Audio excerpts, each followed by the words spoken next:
এসো ইলম শিখি, এসো ইলম শিখি, এসো ইলম শিখি, এসো ইলম শিখি, এসো ইলম শিখি, এসো ইলম শিখি। আলহামদুলিল্লাহি রাব্বিল আলামিন ওয়াসসালাতু ওয়াসসালামু আলা সাইয়্যিদিল আমবিয়াই ওয়াল মুরসালিন আম্মা বা'দ ফাআউযু বিল্লাহি মিনাশ শাইতানির রাজীম বিসমিল্লাহির রহমানির রহিম আসসালাতু ওয়াসসালামু আলাইকা ইয়া রাসূলুল্লাহ ওয়া আলা আলিকা ওয়া আসহাবিকা ইয়া হাবিবাল্লাহ আসসালাতু ওয়াসসালামু আলাইকা ইয়া নবিয়াল্লাহ ওয়া আলা আলিকা ওয়া আসহাবিকা ইয়া নূরাল্লাহ। মাদানী চ্যানেলের দর্শকবৃন্দ, সরকারে দো আলম সাল্লাল্লাহু তাআলা আলাইহি ওয়াসাল্লামের মাহাত্ম্যপূর্ণ ইরশাদ হল, স্বীয় মজলিস সমূহকে আমার প্রতি দরুদ পাঠ করে সুসজ্জিত করো। তোমাদের দরুদ পাঠ করা কিয়ামতের দিন তোমাদের জন্য নূর হবে। সল্লু আলাল হাবিব সাল্লাল্লাহু তাআলা আলা মুহাম্মদ সাল্লাল্লাহু তাআলা আলাইহি ওয়া আলিহি ওয়াসাল্লাম। সলাতু ওয়া সালামুন আলাইকা ইয়া সাইয়্যিদি ইয়া রাসূলুল্লাহ। আজ দর্সে সিহাসিত্তায় যে হাদিসে মোবারাকাটি আলোচনা করা হবে তা মুসলিম শরীফ থেকে সংগৃহীত, যা হজরত আবু হুরায়রা রাদিয়াল্লাহু তাআলা আনহু বর্ণনা করেছেন। আন্না রাসূলুল্লাহি সাল্লাল্লাহু আলাইহি ওয়াসাল্লামা ক্বাল ইযা তাওয়াদ্দা আল আবদুল মুসলিম আবিল মুমিন ফাগাসালা ওয়াজহাহু খরাজা মিন ওয়াজহিহি কুল্লু খতিয়াতিন নাযরা ইলাইহা বিআইনিহি মাআল মাই আও মা আখিরি কতরিল মা। নবী করিম সাল্লাল্লাহু আলাইহি ওয়াসাল্লাম ইরশাদ করেছেন, যখন কোনো মুসলমান কিংবা মুমিন বান্দা যথার্থ অজু করে এবং অজুর জন্য সম্পূর্ণ চেহারা ধৌত করে, তখন তার চেহারা থেকে প্রত্যেক সেই গুনাহ, প্রত্যেক সেই পাপ ঝরে পড়ে। যেই গুনাহ বা পাপ সে তার চোখ দ্বারা অর্জন করেছিল। কিভাবে ঝরে পড়ে? তার অজুর পানির সাথে তার কৃত গুনাহগুলো ধুয়ে যায়, ঝরে পড়ে, প্রবাহিত হয়। অথবা বলেছেন, পানির যে সর্বশেষ বিন্দু রয়েছে, যখন তা তার চেহারা থেকে ঝরে পড়বে, অতিক্রম করবে, তখন তার চেহারা সম্পর্কিত গুনাহগুলোও ঝরে পড়বে। অতঃপর বলেছেন, ফা ইজা গসালা ইয়াদাইহি খরজা মিন ইয়াদাইহি কুল্লু খতিয়াতিন কানা বা তশাতহা ইয়াদাহু মা আল মাই আও মা আখিরি কতরিল মা। অর্থাৎ যখন কেউ অজু করা অবস্থায় নিজের হাতগুলো ধৌত করতে থাকে, তখন তার উভয় হাত থেকে প্রত্যেক সে গুনাহ ও পাপ ধুয়ে যায়, যেই গুনাহগুলো তার হাত দ্বারা সংঘটিত হয়েছে।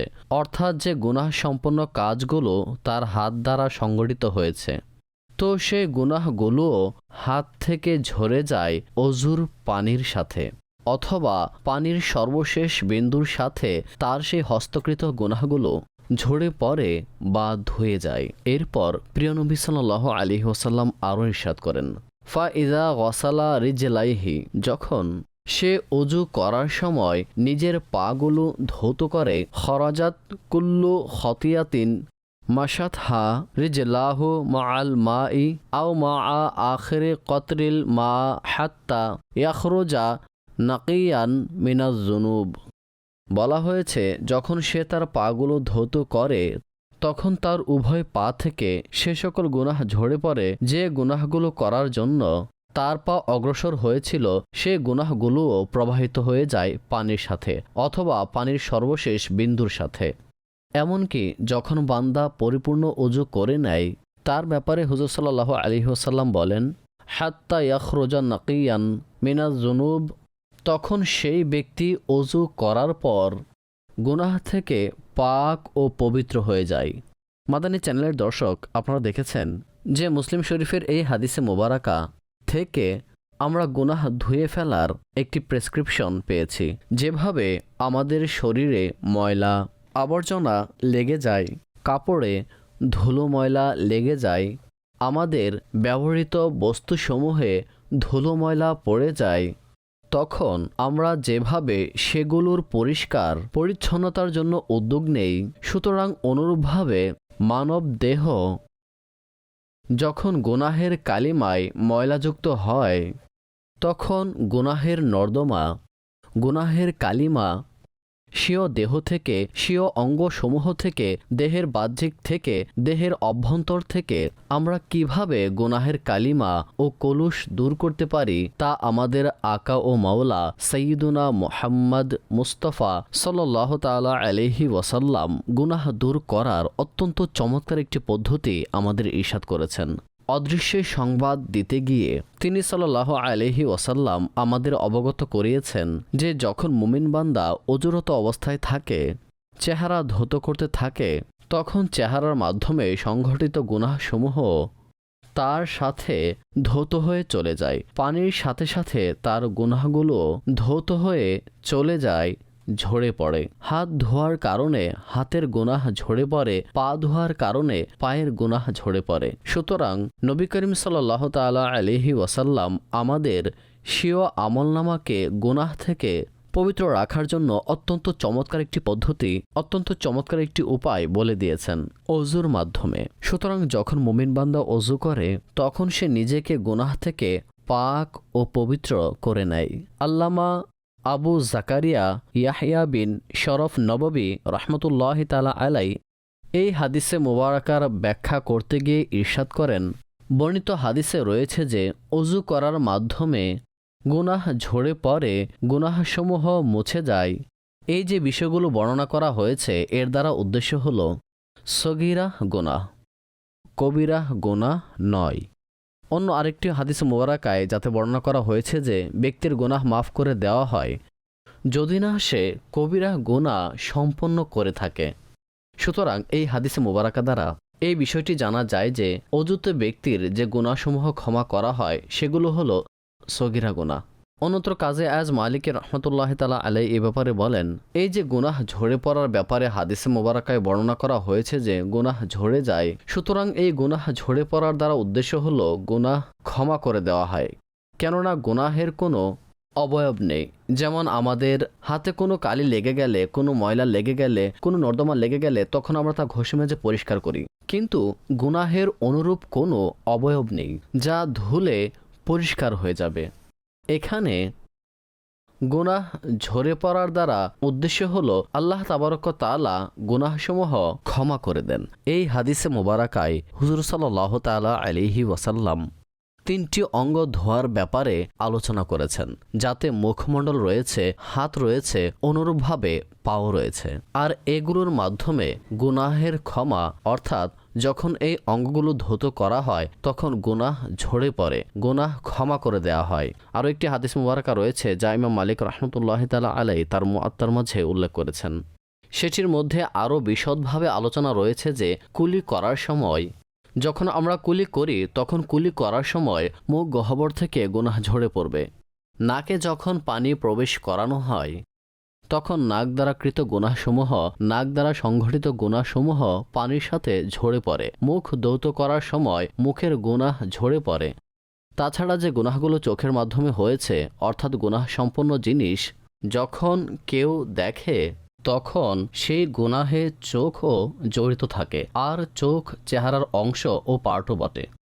এমনকি পলকের নিচের অংশ, অর্থাৎ আমাদের পলক ওঠানামা করে গুনাহে সাহায্য করেছে। সর্বোপরি আমাদের দেহের অঙ্গগুলোর মধ্যে যে অঙ্গটি গুনাহে জড়িত ছিল সেটির উপর যখন অজুর পানি প্রবাহিত হয় তখন সেটির গুনাহ ক্ষমা হতে থাকে। অনুরূপ হাত ধোয়ার সময় হাতের পাশাপাশি নখের নিচ থেকেও গুনাহ ঝরে পড়ে। আর মাথা মাসাহ করার সময় মাথার গুনাহ ঝরে পড়ে। এমনকি কানের গুনাহও ঝরে, অর্থাৎ যখন আমরা মাসাহ করব তখন কানের দ্বারা যে গুনাহ সংঘটিত হয়েছে তাও ঝরে পড়বে। তাছাড়া পা ধোয়ার সময় পায়ের সাথে সাথে পায়ের নখের গুনাহ ঝরে পড়বে। যখন হাত গুনাহ করে তখন হাতের সাথে নখ, নখের নিচে যে চামড়া রয়েছে সেটিও সে গুনাহের মধ্যে শামিল থাকে। যখন আমরা অগ্রসর হই কোনো গুনাহের দিকে, কোনো গর্হিত কাজের দিকে, তখন পায়ের সাথে সাথে পায়ের নখও গুনাহের দিকে অগ্রসর হয়। পায়ের নিচের যে তালু রয়েছে সেটিও গুনাহের কাজে সাহায্যকারী ও সহায়ক হচ্ছে। যখন আমরা অজু করে নেই, হাত ধুয়ে নেই, পা ধুয়ে নেই, সর্বোপরি যেভাবে আমাদের পবিত্র শরীয়ত তালিম দিয়েছে তদনুযায়ী যখন আমরা অজু করে নেই তখন আমাদের অঙ্গ থেকে গুনাহ ঝরতে আরম্ভ করে, মুছতে আরম্ভ করে। মোল্লা আলী কারি রহমতুল্লাহ তালা আলাইহি ইরশাদ করেন যে ইবনে মালিক রহমতুল্লাহ তালা আলাইহি বলেছেন, অজুতে অঙ্গ ধৌতকারী অজু করতেই সেই সব গুনাহ থেকে সে পবিত্র হয়ে যায় যা অজুর অঙ্গসমূহের মাধ্যমে করা হয়েছিল। কত বড় নিয়ামত যে এক ব্যক্তির আমলনামায় গুনাহের পর গুনাহ লেখা হচ্ছে। তার হাত, তার পা, তার চেহারা বিভিন্ন ধরনের গুনাহে লিপ্ত এবং গুনাহের একটি বোঝা তার উপর থেকে ঝেঁকে বসছে। সুতরাং এই অজুর বরকতে আল্লাহ তাবারক তাআলা তার সগীরাহ গুনাহগুলো ক্ষমা করতে থাকেন। এটিকে মাদানী চ্যানেলের দর্শকবৃন্দ চাইলে এভাবে বুঝতে পারেন যে এক ব্যক্তি প্রতিনিয়তই দুর্গন্ধযুক্ত হচ্ছে।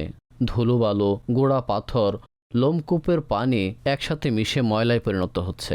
কাপড় ময়লাযুক্ত হচ্ছে, শরীরে ময়লার আবরণ পড়ছে, শরীর থেকে দুর্গন্ধ আসছে। সেক্ষেত্রে কিছু সময় যদি ব্যক্তি নিজের কাপড় ও নিজের শরীর পানি দিয়ে না ধৌত করে, গোসল না করে, তবে শরীরে লেগে থাকা ময়লার জন্য সেও দুর্গন্ধ অনুভব করবে এবং তার আশেপাশে যারা বসবে, যাদের পাশ দিয়ে সে অতিক্রম করবে, তারাও সেই দুর্গন্ধের একটি ঝাপটা অবশ্যই অনুভব করবে। সুতরাং যেভাবে আমরা আমাদের শরীরের পরিষ্কার পরিচ্ছন্নতার খেয়াল রাখি এবং আমাদের পোশাক পরিধেয় গুছিয়ে রাখি, সুতরাং অনুরূপভাবে আমাদের নিজের অভ্যন্তরীণও পরিষ্কার রাখতে হবে, নিজের আমলনামার প্রতিও লক্ষ্য রাখতে হবে। আর আমলনামার মধ্যে আমাদের অঙ্গসমূহের গুনাহের তালিকা যে প্রতিনিয়তই দীর্ঘ হচ্ছে সেগুলোর ক্ষমার জন্য পদক্ষেপ নেওয়া উচিত। আর প্রত্যেক নামাজের জন্য আমরা যে অজু করি সেই অজুর বরকতেও আমাদের অসংখ্য গুনাহ ঝরে পড়ে। আরও একটি হাদিসে মোবারকা যাতে আমাদের প্রিয় নবী সাল্লাল্লাহু আলাইহি ওয়াসাল্লাম এও ইরশাদ করেছেন যে যখন কেউ ভালোভাবে অজু করে তখন তার শরীরের সকল গুনাহ ঝরে পড়ে, এমনকি নখের নিচের গুনাহও ঝরে পড়ে। তো এই যে সমস্ত দেহ থেকে গুনাহ ঝরে পড়া বর্ণনাটি রয়েছে, হাদিসের ভাষ্যকারগণ এই হাদিসের ব্যাপারে এবং যে বর্ণনাটি একটু আগে শুনেছি যে যখন কেউ অজু করে তার চেহারা, হাত এবং পায়ের গুনাহসমূহ ঝরে পড়ে, আর এই হাদিসে মুবারাকা যার বর্ণনাকারী ওসমান গনি রাদিয়াল্লাহু তাআলা আনহু যাতে রয়েছে সমস্ত দেহের গুনাহ অজুর মাধ্যমে ঝরে পড়ে। এই দুটি হাদিসে মুবারাকার সামঞ্জস্যতা এভাবে দিয়েছেন যে ব্যক্তি বিসমিল্লাহ পড়ে অজু করবে সেক্ষেত্রে অজুর অঙ্গসমূহ সহ তার সম্পূর্ণ দেহের গুনাহ মুছে যাবে, ঝরে পড়বে।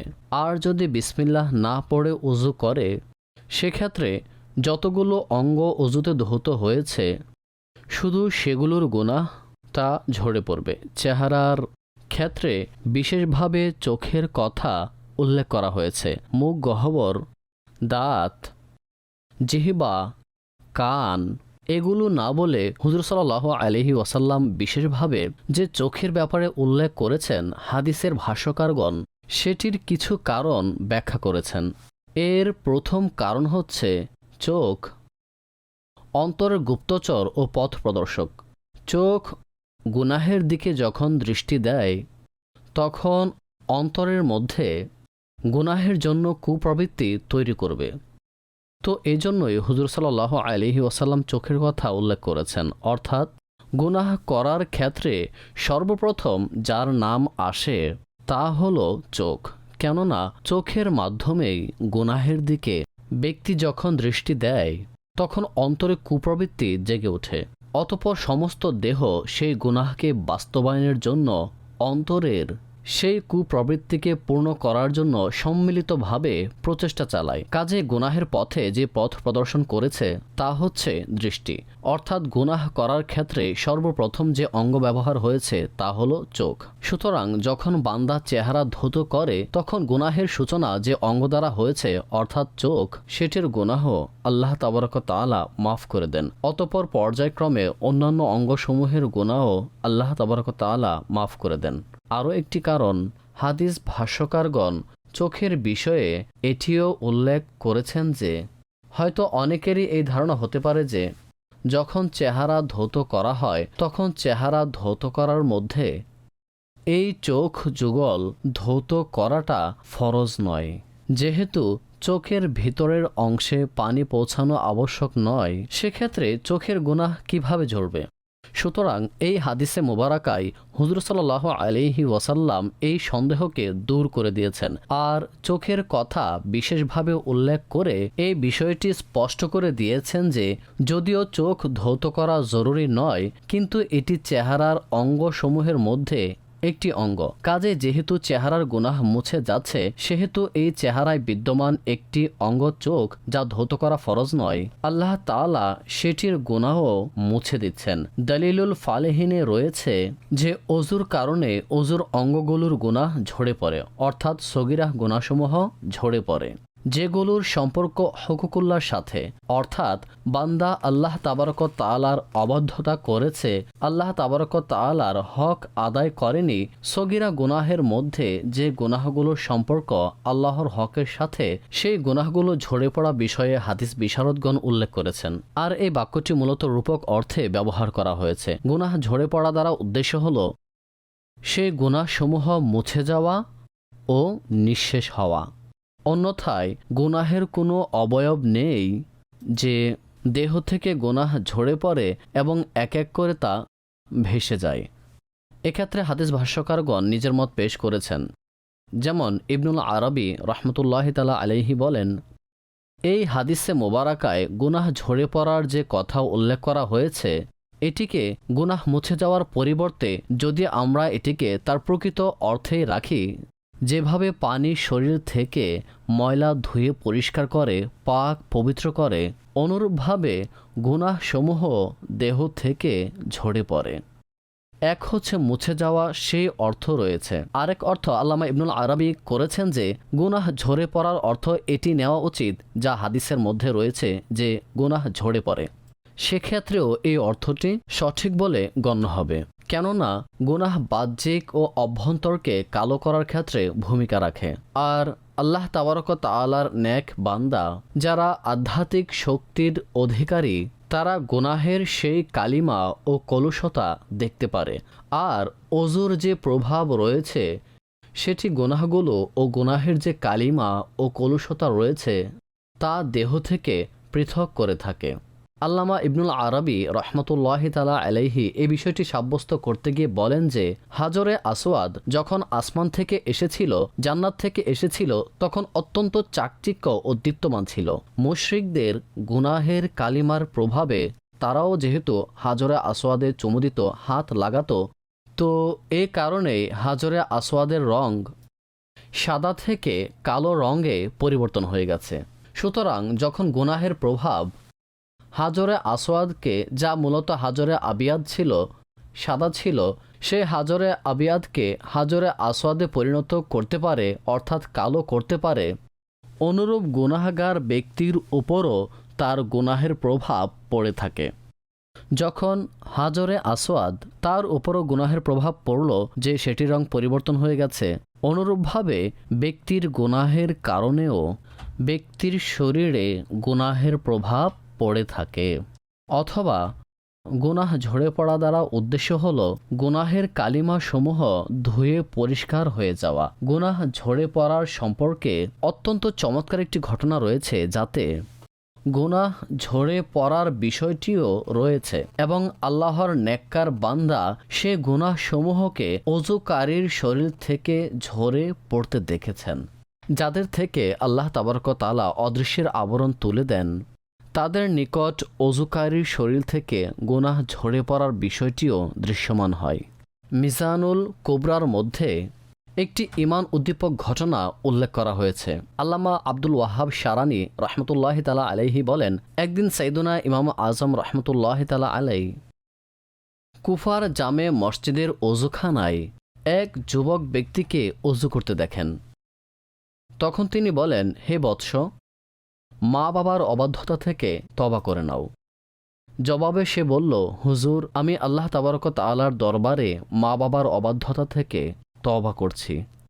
অনুরূপভাবে তিনি অপর এক ব্যক্তিকে দেখেন যে সে অজু করছিল আর তার অজুর অঙ্গসমূহ থেকে অজুর পানি ঝরছিল।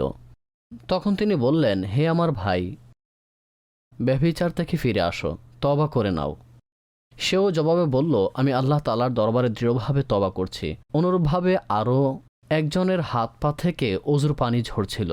তখন হযরত ইমাম আজম রহমতুল্লাহ তাআলা আলাই তাকে বললেন, মদ পান করা ও গান বাজনা শ্রবণ করা থেকে তওবা করে নাও। ইমাম আজম রহমতুল্লাহ তাআলা আলাই যাকে বলেছেন সেই ব্যক্তি তার মাধ্যমে আল্লাহ তাবারক ওয়া তাআলার দরবারে তওবা ইস্তেগফার করেছেন। এখন অজুখানায় অনেকে অজু করছে, তন্মধ্যে কারো অজুর সঙ্গে যে সে মা বাবার অবাধ্যতা করত সেই গুনাহগুলো ঝরে পড়ছিল। আবার কেউ ব্যভিচারে লিপ্ত, সুতরাং তার ব্যভিচারের কলুষতাও অজুর অঙ্গগুলো থেকে ঝরে পড়ছিল। আবার কেউ মদ্যপান গান বাজনার মধ্যে লিপ্ত ছিল, সুতরাং অজুর অঙ্গগুলো থেকে ঝরে পড়া ফোঁটার সাথে গুনাহগুলোর কালিমাও প্রবাহিত হচ্ছিল। কাজেই ইমাম আজম রহমতুল্লাহ তাআলা আলাই, যার প্রতি আল্লাহ তাবারক ওয়া তাআলার অগণিত রহমত রয়েছে, তিনি রহমতুল্লাহ তাআলা আলাইহির সামনে অজুর পানির ফোঁটাগুলোর মধ্যে সেই গুনাহগুলোর প্রভাব দৃশ্যমান হচ্ছিল। আল্লাহ তাবারক ওয়া তাআলা আমাদের ইমাম আজম রহমতুল্লাহ তাআলা আলাইহির প্রতি অগণিত রহমত বর্ষণ করুন। তিনি আল্লাহ তাবারক ওয়া তাআলার দরবারে দোয়া করেন যে, হে আল্লাহ, এই যে গোপন বিষয়গুলো দৃশ্যমান হচ্ছে, মানুষ অজু করছে আর তাদের অঙ্গগুলো থেকে গুনাহ ঝরে পড়ছে এবং তা দৃষ্টিগোচর হচ্ছে, হে আল্লাহ, এই কাশফ তুমি আমার থেকে ফিরিয়ে নাও। সুতরাং আল্লাহ পাক তার দোয়া কবুল করেন, এমনকি তার থেকে গুনাহ ঝরার দৃশ্যমান হওয়া বিষয়টি বন্ধ হয়ে যায়। বান্দা যখন অজু করে তখন তার অঙ্গগুলো থেকে গুনাহ ঝরার বিষয়টি আরম্ভ হয়। তাছাড়া মন ও মস্তিষ্ক গুনাহ করে। খারাপ চিন্তা ভাবনা করা, অসৎ কাজের প্ল্যানিং, অন্তরে মন্দ কাজ করার সংকল্প যখন কেউ করে নেয় তখন সেটিও গুনাহে পরিণত হয়। সুতরাং বান্দার উচিত যখন অজু করবে তখন বিসমিল্লাহি আল্লাহু আকবার বলে অজু করবে। এতে করে আল্লাহ তাবারক ওয়া তাআলা তার গুনাহসমূহ মাফ করে দিবেন। আমরা সর্বশেষ অজুর ব্যাপারে কতিপয় ফজিলত শ্রবণ করে নেই যে আল্লাহ তাবারক ওয়া তাআলা এই উম্মতকে অজুর মতো নিয়ামত দান করেছেন। এটি কত মহান নিয়ামত! সরকারে দো আলম সাল্লাল্লাহু তাআলা আলাইহি ওয়াসাল্লাম ইরশাদ করেন, কিয়ামতের দিন আমার উম্মতকে এমত অবস্থায় ডাকা হবে যে তাদের মুখ, তাদের হাত, তাদের পা অজু করার কারণে ঝলমল করতে থাকবে। সুতরাং যে উজ্জ্বলতা অধিক করতে চায় তার করণীয় হলো অজু করা। সুতরাং আমাদের উচিত অজুর মাধ্যমে অঙ্গগুলোর উজ্জ্বলতা আরও বাড়িয়ে নেওয়া। সর্বদা অজু অবস্থায় যারা থাকে তারা কিয়ামতের দিন তাদের অজুর অঙ্গগুলোকে শুভ্র উজ্জ্বল দেখতে পাবে। আরও একটি বর্ণনায় হুজুর সাল্লাল্লাহু আলাইহি ওয়াসাল্লাম ইরশাদ করেছেন, যে মুসলমান অজু করবে এবং ভালোভাবে করবে, অতঃপর দাঁড়াবে এবং বাহ্যিক ও অভ্যন্তরকে একত্রিত করে 2 রাকাত নামাজ আদায় করবে, তার জন্য জান্নাত ওয়াজিব হয়ে যাবে। সুতরাং আমরা কত মহান নবী সাল্লাল্লাহু আলাইহি ওয়াসাল্লামের উম্মত যে, তার উম্মতি হওয়ায় আমরা কতটা সৌভাগ্যবান যে আমরা যদি অজু করে নামাজ পড়ি তবে ভালোভাবে নামাজ আদায়কারীর জন্য জান্নাত ওয়াজিব হয়ে যায়। তাছাড়া আরও একটি হাদিসে মোবারকায় সরকারে দো আলম সাল্লাল্লাহু তাআলা আলাইহি ওয়াসাল্লাম ইরশাদ করেছেন, যে ব্যক্তি অজু অবস্থায় অজু করবে, অর্থাৎ আগে থেকেই তার অজু রয়েছে এবং এর দ্বারা কোনো নামাজ পড়েছে, যেমন জোহরের জন্য অজু করেছিল, জোহর নামাজ আদায় করেছে, এখনও পর্যন্ত অজু বহাল আছে এবং আসরের নামাজের সময় হয়ে গেছে, তো এই ধরনের পরিস্থিতিতে পুনরায় অজু করা মুস্তাহাব। এই অজু অবস্থায় অজু করার বরকত হাদিসে মোবারকায় বলা হয়েছে, যে ব্যক্তি অজু অবস্থায় অজু করবে তার জন্য 10টি নেকি লিখে দেওয়া হবে। আল্লাহ তাবারক ওয়া তাআলা আমাদের সবাইকে উত্তম পদ্ধতিতে সুন্নাত মোতাবেক অজু করার তৌফিক দান করুন, আর এই অজুর বরকতে আমাদের গুনাহসমূহকে আল্লাহ তাবারক ওয়া তাআলা আমাদের আমলনামা থেকে মুছে দিক এবং আমাদের অধিক হারে নেকি করার তৌফিক দান করুন। আমিন বিজাহিন নবীল আমিন সাল্লাল্লাহু তাআলা আলাইহি ওয়াসাল্লাম। এসো ইলম শিখি, এসো ইলম শিখি, এসো ইলম শিখি, এসো ইলম শিখি, এসো ইলম শিখি, এসো ইলম শিখি।